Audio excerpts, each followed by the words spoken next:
Thank you very much indeed, Abigail. Hello, everybody. Thank you so much to Metro Abundance Project for having me. I am Legislative Counsel at the Institute for Justice, here to talk about co-living and single-room occupancy. I think, as a lot of us know, as the housing crisis has risen in political salience, we've heard a lot about certain kinds of housing reform, whether that's minimum lot size reduction, missing middle housing, accessory dwelling units, permit reform, single stair and building code reforms. But one thing that's been a little more overlooked so far was actually one of America's oldest and most traditional forms of housing, and that is single room occupancy or co-living, which is basically, for the uninitiated, where you rent a private bedroom in a dwelling and then you share other communal facilities, often kitchen, bathroom, entertainment areas, with other residents.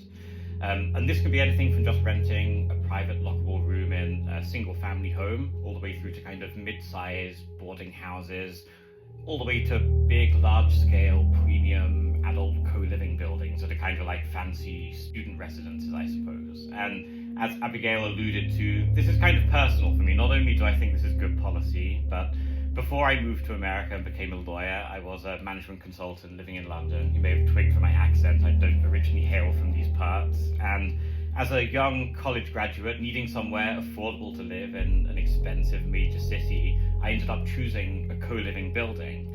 It was called Springboard Urban, and it had, I rented a private room that had an ensuite bathroom. And then as a building, we shared kitchen facilities and a movie theatre room and a gym and all this other good stuff. And it really promoted, not just was it good for lowering the cost of housing, it really promoted the social aspect of living as well. And in this building, where I lived for a couple of years in my wild 20s, I met not only some of my best friends, but the woman who later became my wife as well. So this is indeed a bill all about love. So I'm proud to present to you today the Room Act, which is IJ's model legislation that would legalize single-room occupancy in co-living building, which was once a super common form of housing in America, but has sadly been legislated out of existence. So if we could go on to the next slide, please, and just look at a little bit of the history of co-living.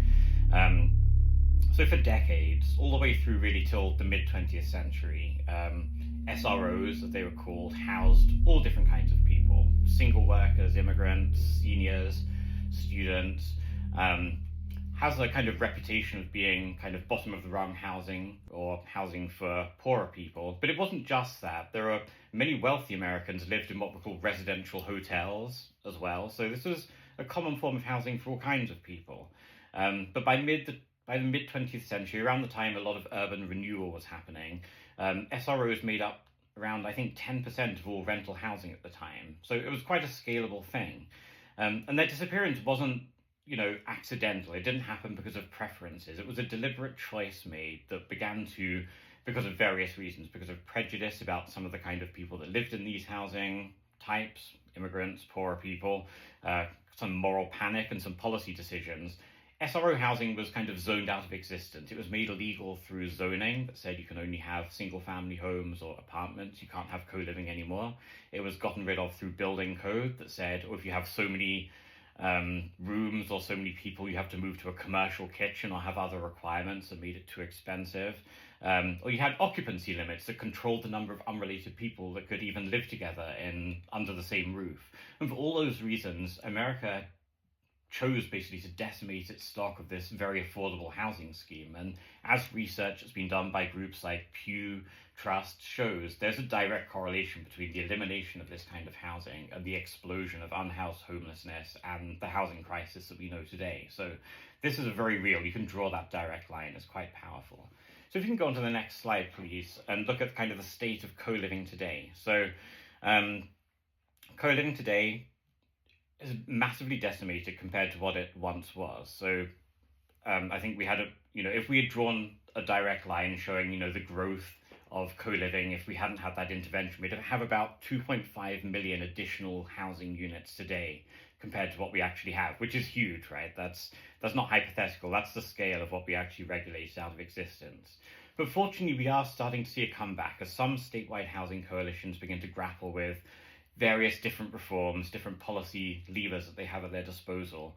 They're trying to slowly re-legalize some of these kinds of housing. So Washington State did this a couple of years ago in House Bill 1998. They legalized certain kinds of co-living anywhere that you can have multifamily housing, which is awesome. Oregon did something similar, not quite as ambitious, and Rhode Island, just last session, had an opt-in. So they let cities in Rhode Island now choose to have co-living as one of several different policy tools and housing types that they can legalize. So it's opt-in. But one thing that we have learned, unfortunately, and these are all great bills and they're admirable, but partial and optional reforms don't always scale. It's better when they're statewide, and it's better when they are mandatory, when you preempt the ability of cities to just unfairly, arbitrarily discriminate against this kind of housing. And that's what the Room Act does. So if you can go on to the next slide, I'll tell you just a little bit about the Room Act and how it works. So the Room Act is designed to solve that scaling problem. At its core, it does three things. So first, it legalizes co-living and SRO housing. Those terms are kind of interchangeable statewide. And there's two versions. The maximal version would legalize co-living anywhere that's zoned for residential housing at all. So from single family, you could have those small, just renting a room in a single family home, all the way through to those big office conversions. And then the more modest version of the bill would just legalize co-living anywhere that's zoned for multifamily housing. And it removes all of the barriers systematically, one by one, that get in the way of doing that. So exclusionary zoning, it preempts zoning rules that would prohibit co-living. It gets rid of outdated building code requirements that don't do anything to actually add safety, but just add cost to co-living. And that's things around commercial kitchen requirements and operable windows in high-rise buildings, things like that. And then finally, it gets rid of arbitrary occupancy limits. So some of you might have heard of what they call Golden Girls bills, named after the famous sitcom where you have a bunch of unrelated people that wanted to live together, which is great. But unfortunately, in a lot of places, you can only do that in a sitcom because it's illegal once you get to a certain number of unrelated people. So zoning, building code, occupancy limits, this bill chips away at all of them and would legalize that so that you can then have this kind of housing statewide. And it does it legally and it makes it by right. So you don't have to apply for discretionary approvals. You don't have to go cap in hand begging to the city council to request this. As long as your building meets all of these requirements, then it's a ministerial approval and you're just approved, which would be great. And that would just kind of restore what was the status quo in America up until around the mid-20th century, which is great. If we go on to the next slide, which I think is the penultimate one. So why the Room Act?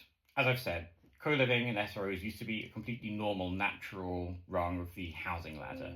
I read a great thing a while ago, actually, that said during the Constitutional Convention in America, when all the delegates were in Philadelphia, a lot of the delegates actually stayed in boarding houses. So you can actually argue that America was literally written in SROs.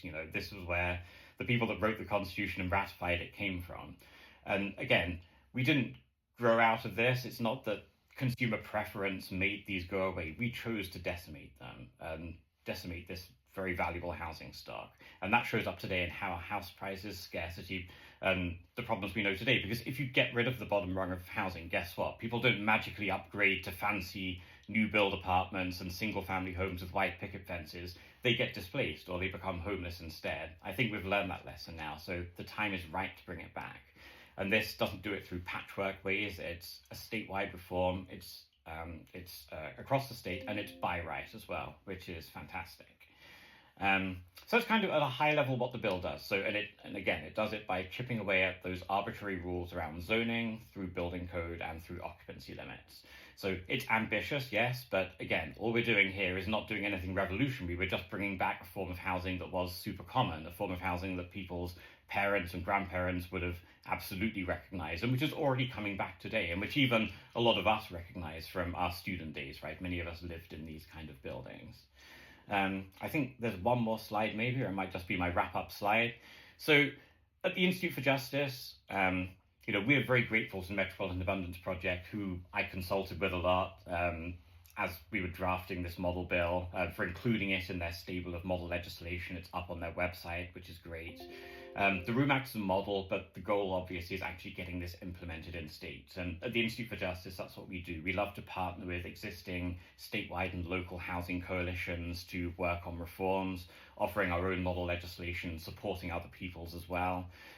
We like working collaboratively in those coalitions. So if you're interested in seeing the Room Act and re-legalizing this form of housing, we would absolutely love to work with you on that. My email is on the screen. I also run the world's most boring social media account @LegLawyer on social media, where I talk a lot about zoning and co-living particularly at the moment as well. So feel free to reach out to me there. But that's my spiel. That's the Room Act. This is how we can bring back, hopefully, co-living and single room occupancy in America. I hope we can do it, and reach out to me to get it done. Thank you very much indeed, Abigail, for the slides and for having me here to talk to you all today.